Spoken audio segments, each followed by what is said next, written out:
Hello and welcome. I'd like to take a look at this week's Parsha, Parshat Kedoshim.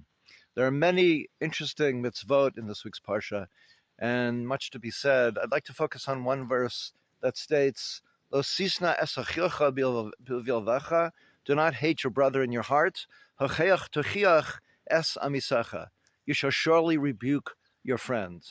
So on the second half of this verse, you shall surely rebuke your friend. Rabbi Akiva is quoted in the Talmud as saying, this type of rebuke is not something that we are capable of doing these days. And Rabbi Nachman of Breslov comments, if in the days of Rabbi Akiva it was not possible, how much more so are we not able to perform proper rebuke and constructive criticism?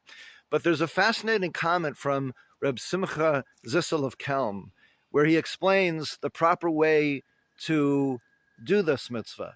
And I think the following advice would be very helpful in any type of relationship, between friends, in a marriage, in any partnership.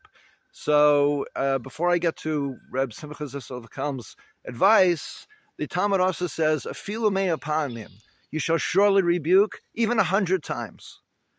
So Reb Simcha Zissel says, not to give the same rebuke 100 times over, but he says if you want your rebuke, your constructive criticism, your any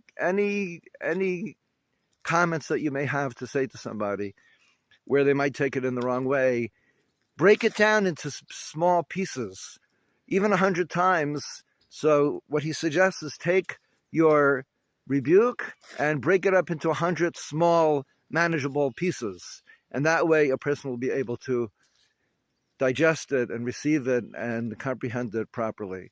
So I wish us all success and hatzlacha in our efforts to communicate with each other, with our spouses, with our friends, with our families in a positive way, and to remember that we always have to communicate in a way that makes it possible for the one receiving the message to absorb it.